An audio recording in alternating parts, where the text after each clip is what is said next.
So we're here today to have a site tour of Africa Data Center's NBO1 facility. This is East Africa's oldest commercial data center, going back 12 years. And basically in this location, they're serving a range of many different enterprise level customers and also all the way to international companies that we call hyperscalers, those big tech companies that require infrastructure on the ground in a market like Kenya and East Africa to deliver their world-class services and products. So what we're going to have an opportunity to do here is to go in, see the processes and the systems that make this data center tick and talk, and really to understand that when we talk about the cloud, this behind us is exactly what makes it actually possible within this region and market in Kenya and East Africa. So join us as we have a look at the Africa Data Center's NBO1 data center facility here in Nairobi. Hello, how are you? Yes, thank you so much. I'd like to come and see the necessary people here to have a tour of the data center.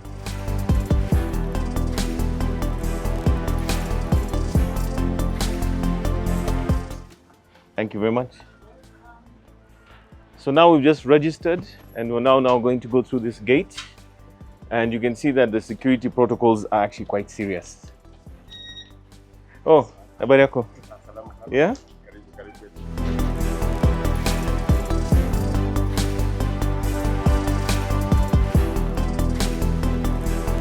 Hello.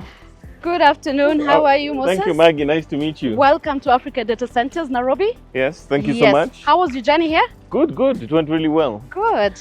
The funny thing is I couldn't actually see where I was going. I had to use Google Maps. And why is that? That is specifically because we are a very high secure zone. So the security is crucial for customers so that even when they're coming within the complex, they don't know what we do, they don't know which location this is, and they don't know who we are. Purely because of the sensitive nature of customers that we host here. Yeah. Yeah. So shall we proceed? Please proceed. Okay, what happens now? So right here, you had shared an email with us. Yes. And that was for purposes of pre-authorization. So our security will process and ensure that you're able to access only the areas that you're required to access. Okay, so this is interesting. So what's going on here exactly? There's my details are captured, right? So your details are captured and stored in a database.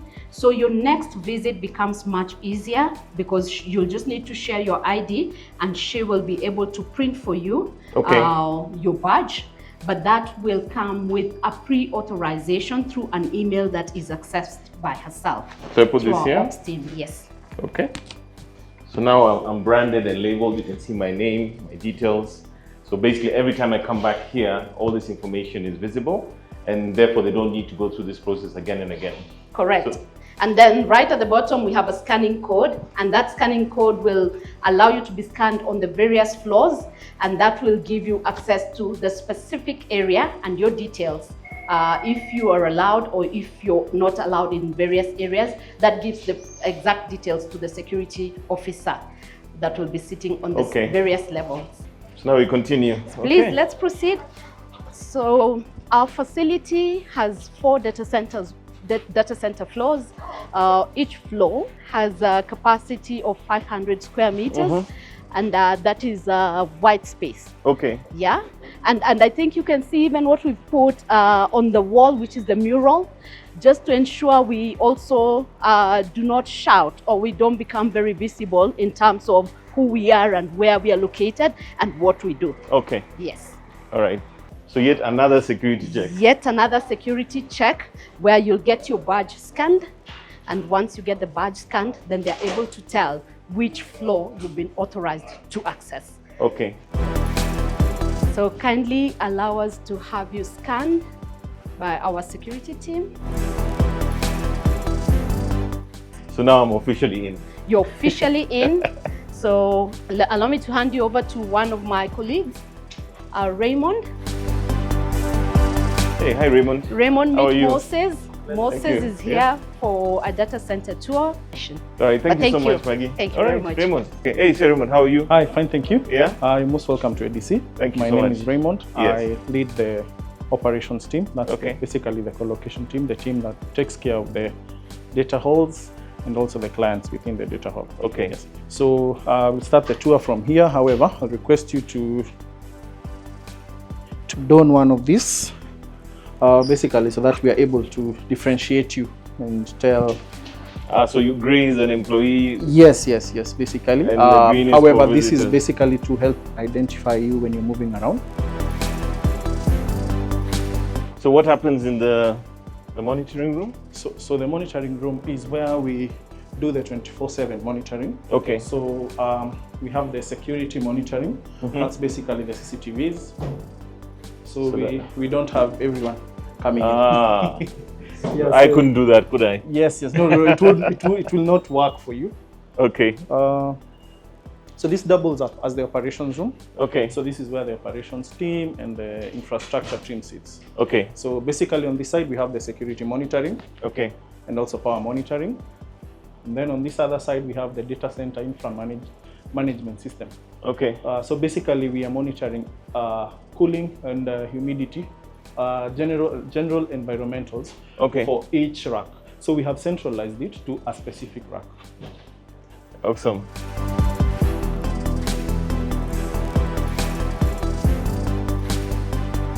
We're now on the third floor? Yes, so we're now on the third floor. Okay. So just to make a quick introduction, so this is our work desk. Okay. So basically when you're here and you're working long hours, instead of bringing your own screen, bringing your own mouse, bringing your own... These are your clients, yeah? Yes, so we have this in place. So basically you just connect to your system and then you work. So you're able to connect to your rack, wherever your Yes, so you'll just take this to the floors and then connect it to your devices and so on and so forth. His job is to make sure that you have access to a specific floor. Okay. So what he does, he checks on your sticky badge. Yeah. Then I'll do Okay. the last check, yes.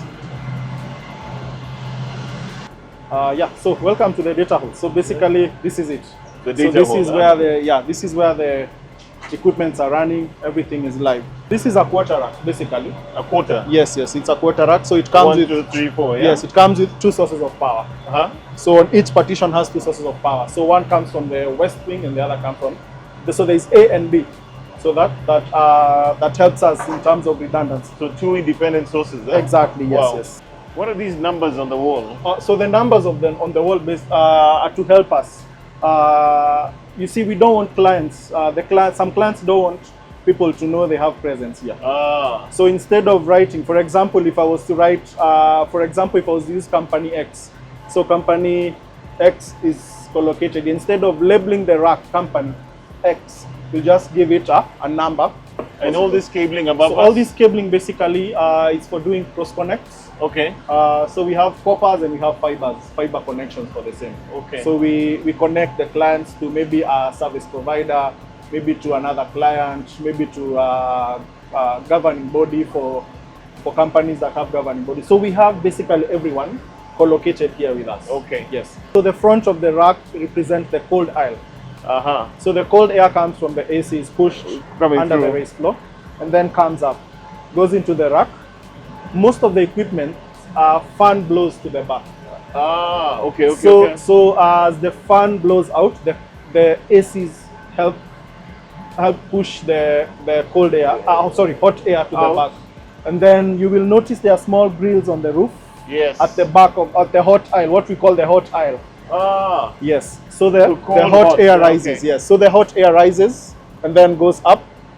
Then it's taken out through the heat extractors, Okay. and then so it's a sort of circulation of air from the ACs back here, then cooled and returned. Yeah. Am I seeing correctly that some of those are behind cages? There's a client who will bring in, say, 4 or 5 racks, and they want them to be put together. So they'll put them together and then enclose them in a cage. So it's a unique requirement for a particular type of client? Exactly, for Okay. particular type of clients. Okay. Yes. So there are those that go through audits Yeah. that force them to secure them that way. Okay. It's an extra level of security for them. Okay. And then there are those out of preference that want to have the racks in a specific cage. So again, security again. Yes. We have to make sure that we are not we're not granting access to people in spaces they shouldn't. So it's called a meet me into. room. So it's called a meet me room, yes. Okay. So we have ODFs that connect to each floor. So on each floor, we have 2 meet me rooms. We have one, one on this side and the other one on the other side of the wing. Okay. Yes, the other wing. Okay. So in case most clients want diverse routing for their connections, so that's why we have the separation. It's all about the redundancy again. Exactly, yes. Okay. Then from here, you can connect to anyone on any floor. So case in point is, let's say I'm a bank.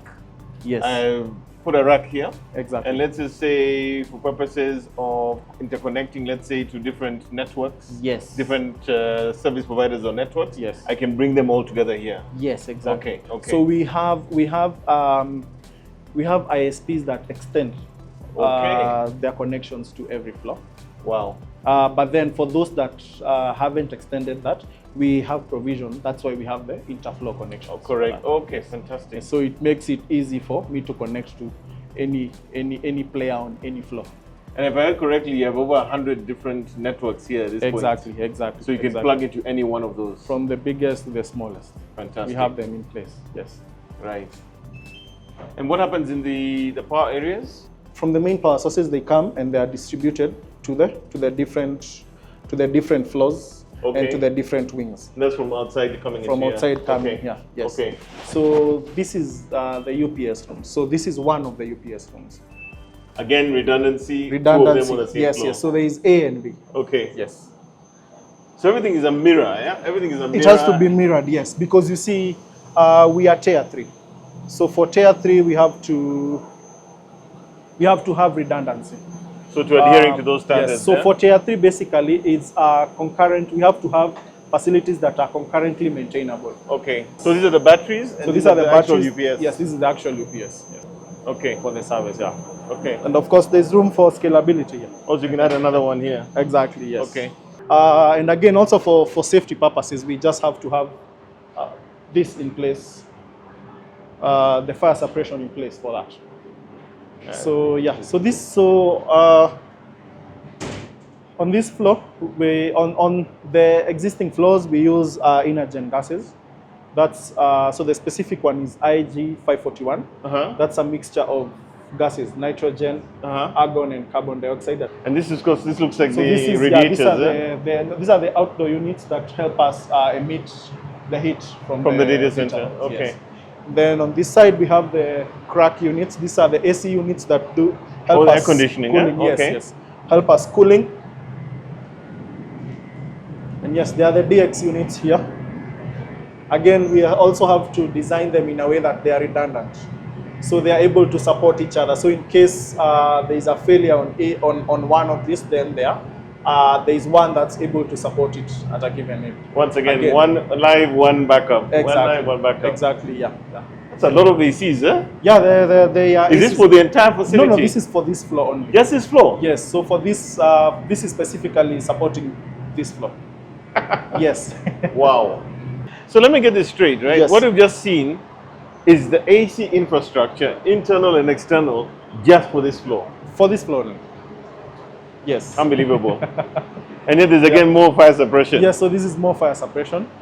So I think the thing that people really need to appreciate is the measures, and especially because you're tier 3, that you have to put into place to meet those standards. Huh? Yes. So for us, uptime is everything. Okay.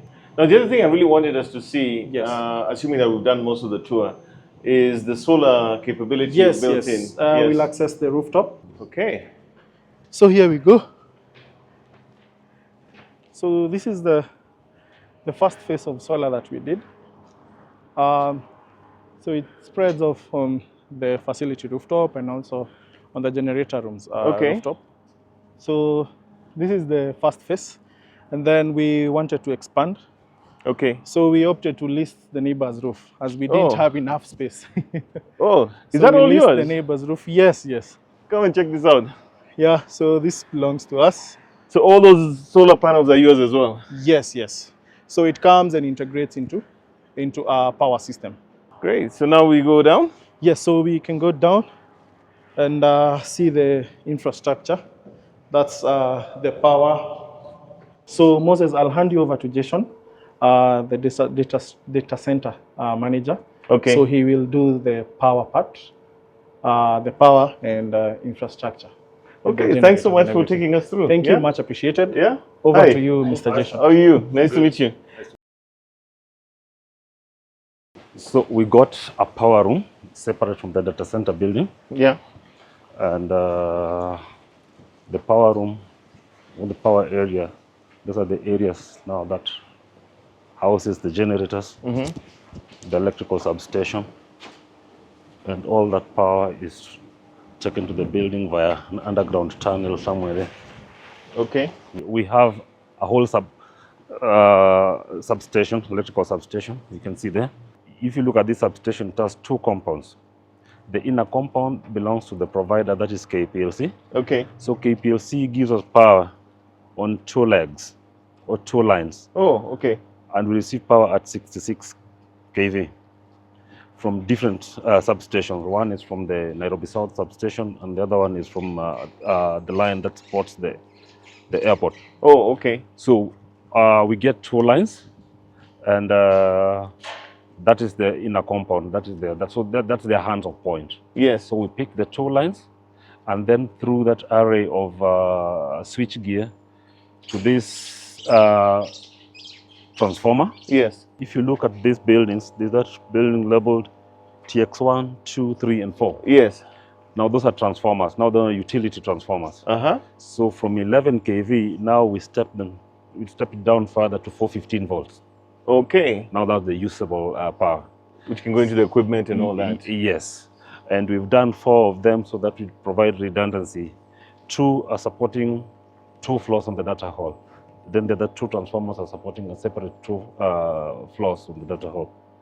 So this is 66 to 11 kV, and these are 2,500 volts transformers.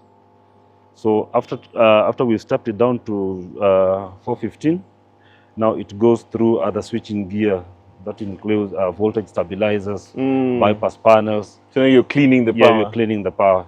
Eventually, we take it down to our main switchboard. So again, we have created redundant paths so that we can serve each and every floor with the redundant paths. Okay. Yeah. Then for our backup, I'll show you the generators. Okay. Yeah. That is a big generator. The number of them. If you stand here, you'll have a look at them. Let me stand on this side. And let me again ask the question that for every one there's a second. Yes. For everything there's a second one. Yeah. So we have 4 generators here. These generators act as our primary power supply. Oh. Though we use them 2% of time in a month, but they are primary. Why do I say so? I say so because we've got control over them. We know when to service them. We provide them with clean fuel that we have polished. And I mean, generally, we just have control over them. We don't have control over KPLC.